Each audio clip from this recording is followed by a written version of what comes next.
I'm Cass, and if you know anything about me, I love collecting stats on myself, and I love looking back to see how much I've changed. Last year, I experimented with creating some bullet journal pages that were essentially an overview of my year. So the things that I achieved, music and media I was into at the time, as well as the top moments from each month. At the end of the video, I'll be comparing my 2020 stats with my 2021 stats, but for now, let's go ahead and start planning these pages.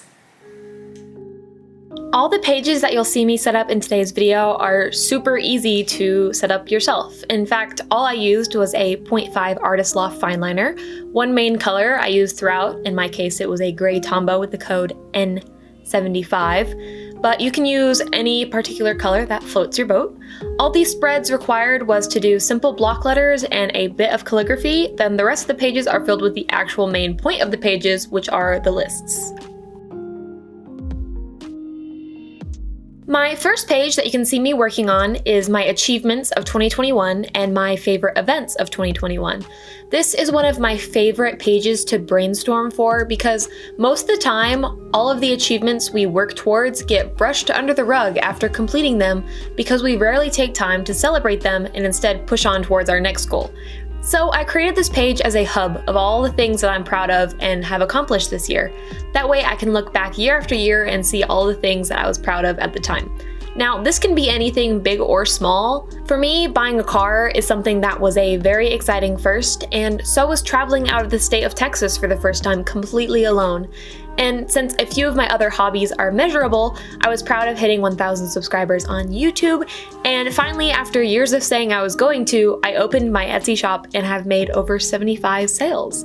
The other achievements I listed were rebranding my Etsy, filling up my bookcases with books, making new friends that I hang out with outside of work, which might sound a little silly to some, but I'm pretty introverted and it was a big step out of my comfort zone to actively try to connect and make friends. Having blank amount of videos hit 1K views. I left space because I'm not sure if it's going to be 8 or 9 videos by the end of the year. Building my own PC and buying a new camera were also things I was proud of being able to afford and do. This year was definitely full of completing things that I've been saying I've been wanting to do for years. Then underneath the list of achievements, I have a section for my favorite events. Now, these range from actual events, such as my friend's wedding and the Scarborough Renaissance Festival, to things such as reading the new book in my favorite series and getting into K-pop. The other things I listed were the 2 concerts I went to, which were Lindsey Stirling and NF, again with my road trip to Tennessee, completely making over my room, setting up my Notion, which has been so helpful for me, and dropping out of college. To be fair, the dropping out of college part wasn't exactly fun. It was filled with a lot of tears and existential crises, but it was a feeling of freedom that came after. That was super nice. Last year, since we were bound and chained to our homes, I ended up having this section titled Corona Stole, and essentially it was a list of events that I would have gone to or done but were canceled. And once again, I'll show the 2020 versus 2021 pages in a comparison at the end. I chose the color gray because that's the color I used in my New Year pages in 2021. You can't go wrong with gray, and I always love how it looks. The next page is titled Best of the Best Moments, and it is exactly that. So each month I have a page where I write the best thing that happened that day or my favorite moment of that day. Then to create this spread, I read through all the highlights per month and I picked the best one. Some months it's a bit tricky because I might have so many good moments and it's really hard to choose, but I enjoy looking back at all the different highlights that I wrote and choosing which one I considered to be the top moment and seeing them all on one page. I haven't filled in December because it's obviously not over yet, but I will be filling it in, fear not. Most of the highlights I'm fine with you reading because they're pretty straightforward and not exposing me in any way, but I do want to give a little backstory for my July highlight, which reads, telling John to 69 the cranberry juice, and with no context might be a bit confusing and shocking. So John is my manager at work, and I work at a restaurant, and when we are out of something, we 86 it. So 86 basically means we're out. So I went to go tell him to 86 cranberry juice since I used the last jar of it. However, I couldn't remember if the number was 86 or 89. So naturally, my brain muddled up and said 69 instead. And I had a moment of just pure horror as I realized what I just told my boss to do, but we both ended up having a good laugh over it, and it was definitely one of my favorite moments of July, and when I had read it, I literally laughed out loud at the memory of it. So I just wanted to give some clarification to that particular highlight in case you read it and were a bit concerned. The next two pages are stats wrap-up pages, so each month I had a stats page where I would write the books I read, music I've played on loop, TV shows or movies I watch, YouTube videos, or YouTubers I've watched a lot of as well.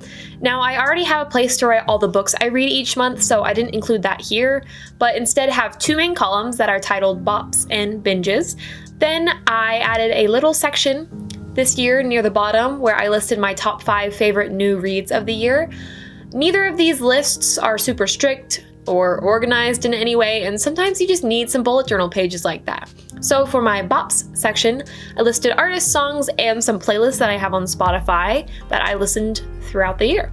I'll quickly read them to you just in case you're curious and because I love sharing my music tastes. Amorphous, which is an album by Icon for Hire, Pierre, which is a song by Rin Weaver, Caro, which is a playlist that my old roommate in college made, which is made up of popular early 2000 songs, the Percy Jackson musical soundtrack, Bitchin', which is an album by the Donnas, Clouds, an album by NF, OK Orchestra, an album by AJR, Candy Coated Lies, which is a song by Hot Milk, 25 is a song by Pretty Reckless, Sour, which is the Olivia Rodrigo album, all of the Blackpink songs, Tickets to My Downfall, an album by MGK, all of Alice Merton's song, Oldies But Goodies, which is a playlist with a bunch of older songs that I made, all of the Nemesia songs, all of the Lindsey Stirling songs, Happier Than Ever, which is an album by Billie Eilish, the Record Player song by Daisy the Great, Come Along by Cosmo Sheldrake, Love Race and Paper Cuts, which were both singles put out by MGK, Skeleton, which was a single put out by Set It Off, aka my favorite band, Fairy Tale by Alexander Rybak, which was a trending TikTok song that I absolutely adored. And I put so much mother freaking K-pop because since September I've had songs that I'll just play on loop that are K-pop, and I literally couldn't fit them all because there were so many. I also forgot to add Cade McKeown, who is an artist I found on YouTube, which I find criminal because I literally played only her songs in my house for like a solid month and I just forgot to list her, but after the video I added her name. My top 5 new reads of the year were The Invisible Life of Addie LaRue by V.E. Schwab, Escape from Felice by John Flanagan, A Shadow in the Ember by Jennifer L. Armentrout, A Court of Silver Flames by Sarah J. Maas, and A Rule of Wolves by Lee Bardugo. I'm gonna admit that I didn't actually read that many new books this year, so the pool of books to choose from was fairly small, which is something I plan to rectify in the upcoming year. Then moving on to binges, this includes YouTubers, YouTube videos, TV shows, and movies, and it's a fairly loose list considering that I couldn't fit every single movie I watched or every single YouTuber I watched, obviously. I'll let you pause the video if you really want to read everything, but we're gonna just go ahead and move along into my next page, which is my Spotify Wrapped page. I love this page. It was pretty simple to create because unlike the other pages, I didn't have to go back and collect the information. Spotify made a list of everything for me. So I listed the minutes listened, which were 85,782. I listened to 845 different artists and 59 different genres. Then I have my top songs, top artists, and top genres. All those titles are in block letters and then filled in gray. The only ones I really cared about including were the first two, but I had an empty space that needed to be filled, so I included genres too.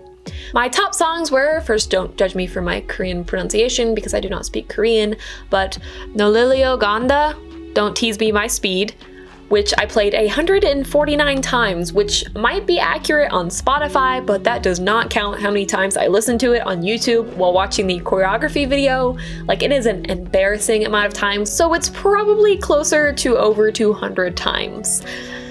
Oops. Pretty Savage by Blackpink was in second. Doo-doo, doo-doo, which just sounds like I'm saying doo-doo. Also by Blackpink was in third. Fourth most played was Wonderland by ATEEZ, and fifth most played was God's Menu by Stray Kids. All of those K-pop. You might totally be a person who does not care about Spotify Wraps, but I love seeing them, and I read through every single person who posted theirs on Snapchat and Instagram because I love seeing how different everyone's music tastes are. Next are my top artists, which coming in on top was NF, which was totally unexpected since he by no means is my favorite artist that I've listened to this year, but I did listen to his music a lot trying to learn the words of some of his raps before I went to his concert in October, and I guess because of that, I ended up being in the top 5% of listeners, which is snazzy. Second is Stray Kids, which I found funny considering that I didn't discover them until my friend got me into K-pop in September, so that low-key exposes me hardcore. And third is MGK, and that is not a surprise because his album Tickets to My Downfall has been in my recently played section of Spotify probably since February. I love that album, and anytime I don't know what to listen to, that is my default. AJR is in fourth, which is also not surprising. I played AJR a lot, especially since they're one of the only artists that my sister and I both like, since our music tastes are vastly different. Also, when OK Orchestra came out, that's all I'd listened to for like an entire month, which is something that I do a lot, and it usually burns me out on music, but I can't help it. I just want to play the new songs over and over again. Does anyone else have this problem, or is it just me? And lastly is Billie Eilish, which makes total sense because again, when Happier Than Ever came out, I listened to that shit on loop. And I still do. I've cried to that album, I've danced to that album, all the emotions have been felt to that album. And then briefly, my top genres were K-pop, unsurprisingly, pop punk, dance pop, autocore, and Celtic, which is on there because I would occasionally listen to a Celtic music playlist to fall asleep. And then here is a quick overview of the 4 pages I made and how they look together. I love pages like this where they're aesthetic to look at simply because how much information is on these pages. And now for the promised comparisons. You can see a lot of my achievements were school related in 2020 because I was still in high school and in college, which feels like forever ago, holy crap. And as I mentioned, instead of events, I had a Corona stole section. Also, this bright, obnoxious pink/coral is a bit much, so I'm glad I went with gray this year. As you can see, I kept the formatting of these pages pretty much the same, which I really like because it'll be really fun to see each year side by side as I continue to create these pages. One thing I will mention is my calligraphy has definitely improved. 2020 me really thought I was doing something there. My stats wrap-up was much smaller in 2020, which I found interesting considering that I had so much more free time in 2020, but I think I found comfort in constantly listening to and watching the same things over and over again versus this year I explored more and discovered new content and music. And we do not have to talk about how ugly my 2020 Spotify Wrapped page was. Yikes, I don't even know what was going through my head at the time, but you can see how different my music tastes has shifted. I hope you found this video helpful and inspired you to try your own hand at creating some end of year pages. I know many people set up New Year pages, and the end of the year tends to get glossed over as our excitement for the new year builds up. And so I hope you are able to reflect about your year and be proud of how far you've come by creating some pages. If you did find this video inspiring or helpful in any way, please do give it a like.